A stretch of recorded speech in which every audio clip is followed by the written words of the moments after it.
თუ აუზით სარგებლობას ფიქრობ ან გეგმავ უახლოეს პერიოდში, მაშინ ამ ვიდეოს ბოლომდე უყურეთ და ასევე შეინახეთ ყოველთვის დაგჭირდებათ.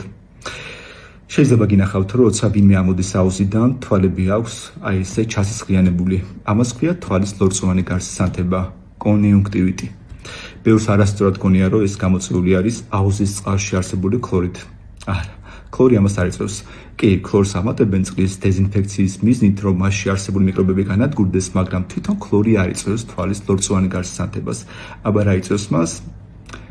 ოფლი და შარდი, რომელიც რომ აუზის წყალშია. აი ნახე, როცა ადამიანი თქვათ არის ოფლიანი და ჩადის აუზში, ეს ოფში არსებული შარდოვანა რეაგირებს აუზის წყალში არსებულ ქლორთან.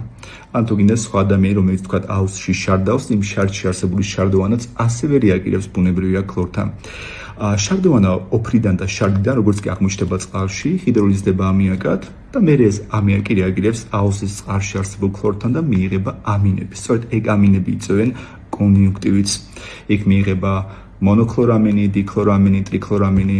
ქიმიით რო არ შეგაწყინო თავი, ეს ამინებია სწორედ რომ თვალის ლორწოვანი გარსის ანთების მიზეზი და არა მარტო თვალისა, ასევე ხიზინადება ცხვირის ღრუს ლორწოვანი გარსი და კანი. კანი ხდება ძალიან მძიმე მდგომარეობაში, შრება, სკდება და მოკლედ რო ვთქვათ, მიდრეკილი ხდება მუდმივად დაუსრულებელი გამონაყრისკენ. ესე წყალში არასდროს არ ჩახვიდე. ისე ეგეთ წყალს აქვს ხოლმე დამახასიათებელი ქლორის სუნი. აი თუ ზაფრად იგრძნობა ხოლმე ქლორის სუნი, ეს სწორედ რომ ამინებით მდიდარი წყალია.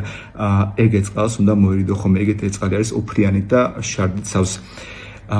ნახე, ვინც ახლა ბუნებრივი აუზში ჩადის, ახლა ყველა შეგნებული ადამიანი ხვდება, რომ აუზში არ უნდა მოშარდოს, მაგრამ ძალიან ბევრი ადამიანი შენიშნე, რომელიც მაგალითად, როცა აუზში ჩადის, აუზში ჩასვლამდე ტანს არიბანს, იქვე შხავს არიღებენ ხოლმე.